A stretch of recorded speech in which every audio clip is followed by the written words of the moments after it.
In terms of cognitive triad, that means thought, affect, and behavior. Thought is the activity of mind. Manasastu chindyam arthaha. That is the definition, or that is the artham of manas. Manasastu chindyam arthaha.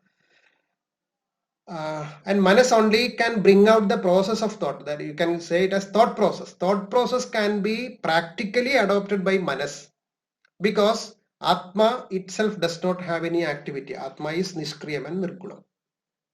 And in the case of affect, even though Atma is the reservoir of all types of affects, that is Ichha, Dvesham, Sukham, Dukkham, everything, Sukhadi, you can call any type of feelings are there under the, there is, you can call it as a reservoir, reserved by, all these feelings are reserved by Atma, but those feelings are identified and expressed from time to time by a factor called manas.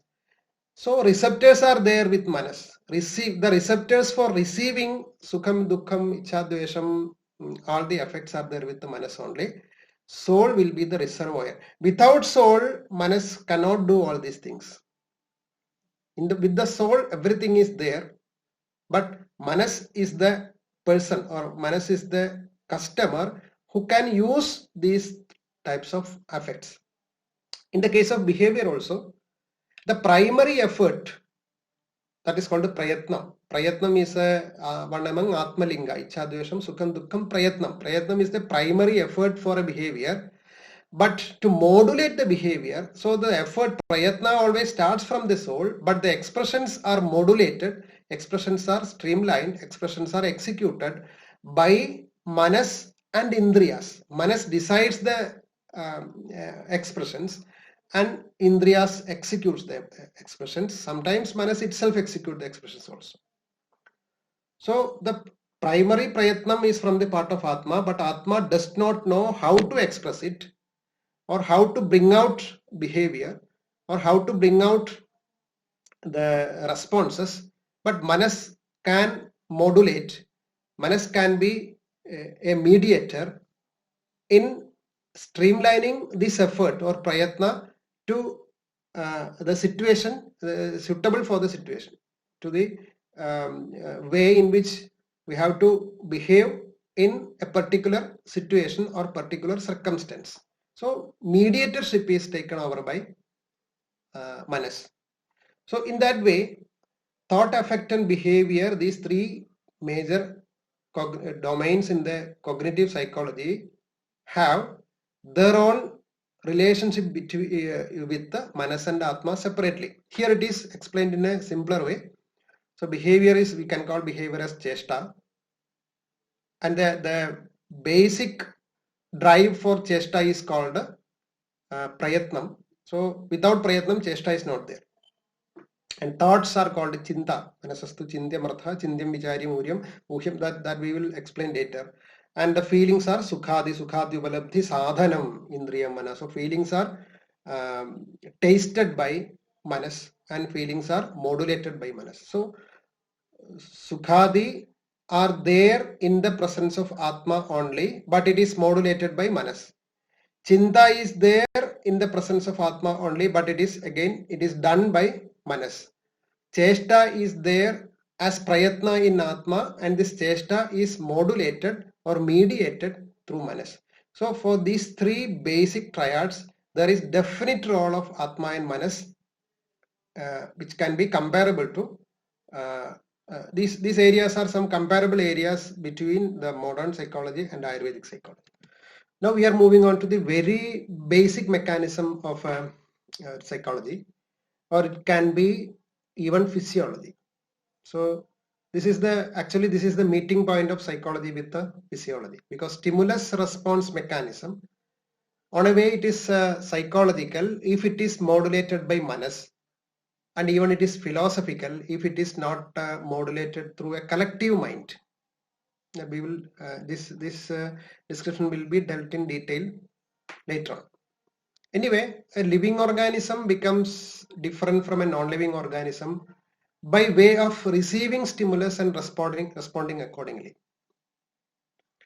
So in this mechanism, if you explain it in a much complicated, means elaborated way, sensory input is received by sense organ, and there will be a factor called mind inside to interpret the inputs, interpret and analyze the. So there is the same mind is having, the manas is having some more faculties.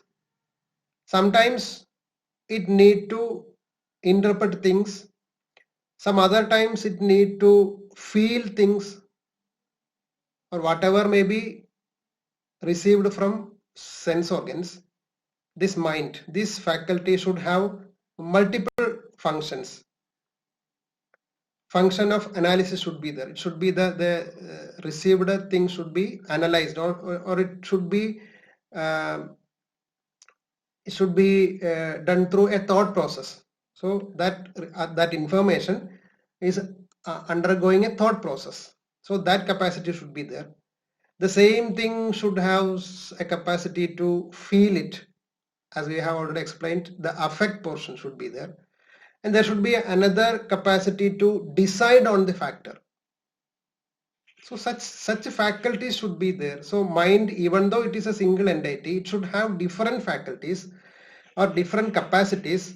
Those capacities, in our terms, in Ayurvedic parlance or in Indian psychological parlance, those different capacities are termed differently. If you explain the affective portion as manas, the decision maker is called buddhi, and even the analyzer or interpreter is again called manas. And there is another entity called ahankara. Ahankara means to interpret the things based on how does it affect myself. So that myself notion or I notion is called I-ness, is called ego. So what I meant to say is, even though the manas is spelled as a single entity, it has some functional fractions called buddhi, ahankaram, manas itself, and even sometimes we call it as smriti or chittam or something like that. These fractions will be dealt in detail in further slides.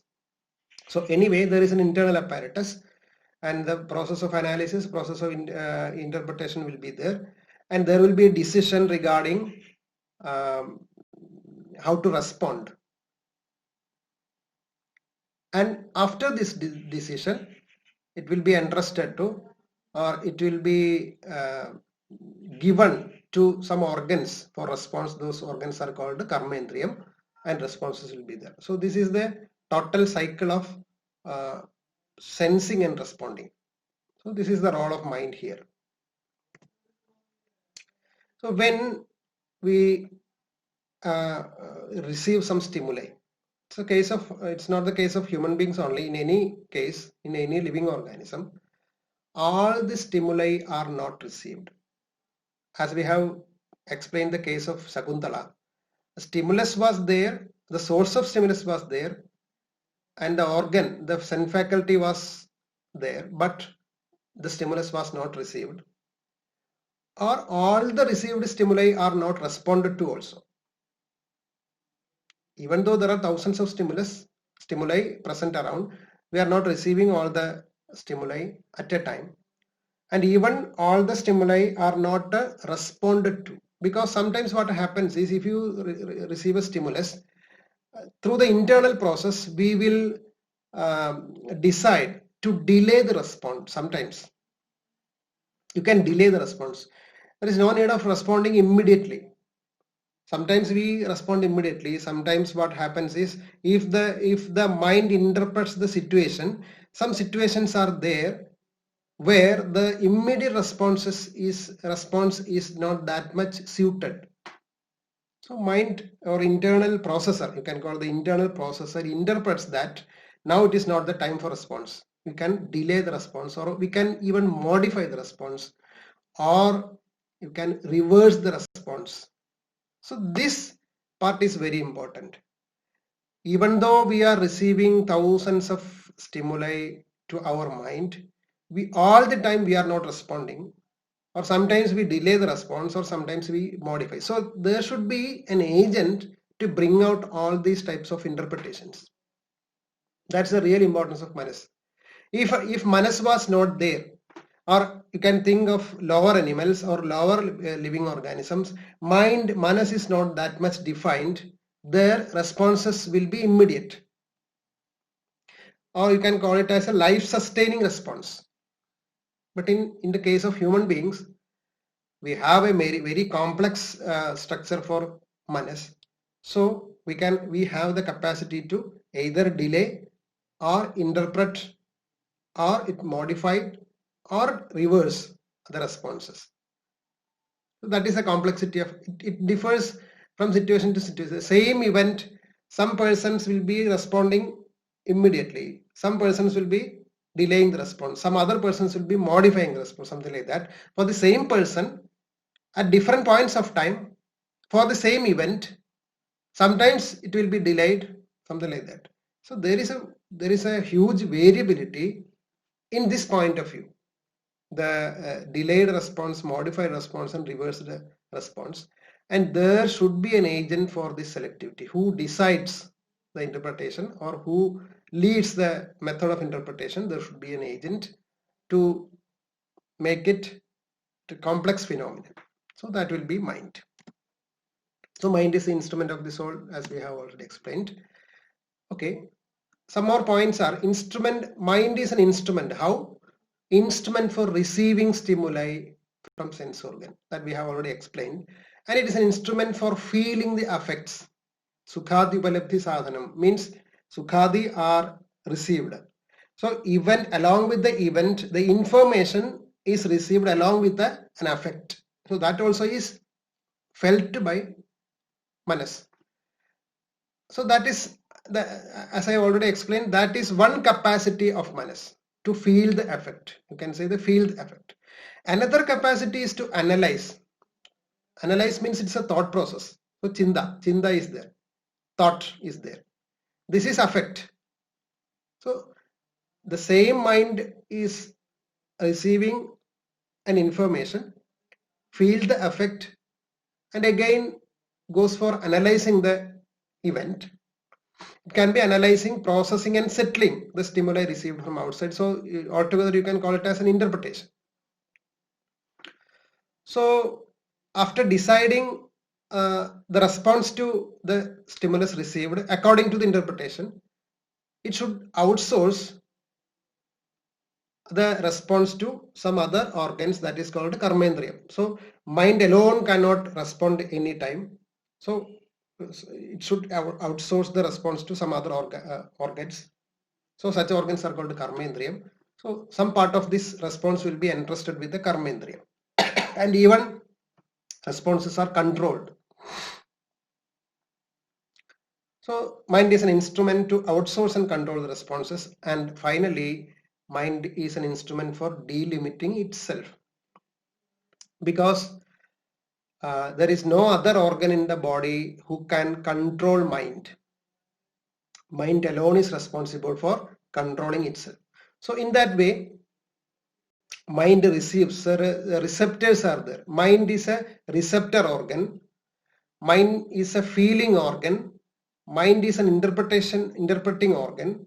Mind is a controlling organ, and mind is a delimiting organ. So in this way, we can divide the activities of manas in different subdomains. As I explained, mind is an instrument for affects. So there are some higher functions. This interpretation, what is meant by interpretation means what is a thought. Manasastu chindyamartha. Thought can be of various forms. We have to explain these types of activities in the context of psychotherapy in detail. So I'm not going into the details, just to hint on what types of activities are there. Chinta is there. Chinta itself is called, you can call it as a thought regulation. And Vichara is the analytical skill. Uha is the consequence screening. We will elaborately deal with these sort of details in later in psychotherapy. Okay, I'm not going into that details. You can just simply call it as a consequence screen. What will be the consequence if I respond in that way? Some consequences should be, so according to the consequence you can modify the response. So this is very important. In human behavior, this is very important. You have to speculate what will be the consequence after the response. This capacity is not that much defined in lower animals. For human beings, it is there. That is why you can modulate or you can modify the response according to the upcoming consequence of you, or if you are in an event or encountering an event, your response will be modulated by some thoughts regarding what will be the consequence of such and such responses. After analyzing such consequences, you will modulate or modify the response. So it is very important. So dhyanam can be acceptance, and sankalpam will be adaptation, the power of adaptation. So all these types of factors are there while interpreting an event or interpreting a stimulus. We will deal with these details later. The most important thing related to the knowledge is there should be clarity in the received impulses. I have already explained there should be a selector because multiple inputs are there, multiple stimulus are approaching to you, but you have to, there should not be any superimposition. If two stimuli are received at a time, there will be a confusion. There will be superimposition makes a lack of clarity. Like in this figure, you cannot see anything concrete or clearly because 2 or 3 pictures are superimposed. There is some sky is there, some plant, but you cannot clearly define what is there in this picture because I think there are 2 or 3 pictures put together. So clarity is very important in the case of mind to respond. So we have to select things. So something is approaching your eyes. There is a stimulus in your eyes. There is a stimulus in your ear. There is a stimulus in your tongue. So avoiding superimposition, avoiding all these things coming together, mind should be receiving one stimulus at a time. So that is the important thing. Clarity is there for our knowledge. If clarity is there, it is definite that mind is not taking information at a time from all the indriyas. That is explained in here. If you consider mind as an adapter. So there are 5 slots here.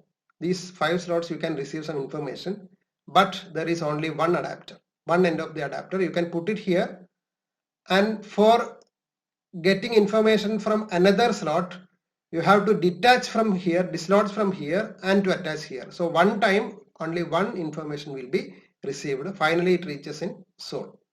So such an adaptership is there for mind. In that way you can establish mind is single and minute.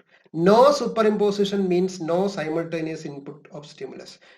Clarity, if you have a clarity of knowledge while you receive multiple inputs, if you have a clarity, that means there is no superimposition. So there should be an adapter which permits single input at a time. Adapter should be single, but constantly, it can be constantly moving from one indriya to another. And adapter should be minute, which never comes in contact. If the adapter was somewhat, or adapter means a manas. Manas is somewhat bigger in size, there is a chance that at a time it can come in contact with the multiple organs. It's not happening. So in this way, adapter, so the mind, manas is single, at the same time manas is minute also. Anuttam, so anuttam athacha egatvam cha dvau gunau manasa smrudau. Manas is single and mind. This is the way in which we establish the unity and minuteness of manas. Actually, this theory was established through a syllogism or nyayam called Dirgha Shashkuli Nyayam. It's an argument that the function of all indriyas take place at a time. So simultaneously, you can perceive things, information, or you can receive stimulus. It is established by illustrating the case of a Dirgha Shashkuli. Dirgha Shashkuli means Shashkuli is an eatable which is long. So like you consider it as a biscuit, long biscuit. So at a time you can taste it, you can hear the sound, you can see the biscuit, you can smell it and you can touch it. So it seems that all the inputs are coming simultaneously to your perception.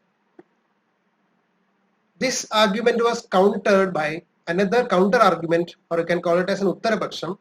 It's called a Ulpala Shatabatra Suchi Vedhanyayam. That means if you arrange 100 leaves of petals of a lotus and pierce it by a needle, it seems that all the leaves are pierced simultaneously, but there is a fraction of a second difference in between each leaf. That means due to the fastness of perception, it seems that all the inputs are received simultaneously, but in between there is a negligible or a minute difference, fraction of a second difference. So the perception is not simultaneous. It seems to be simultaneous due to the fastness. That was a counter argument given for the previous argument. This is called a Shatapatra Suji Vedhane. In that way, the previous counter, the argument was countered by the second argument. In that way, the Nyayas explain how the Indriyas are participating in receiving sensory inputs.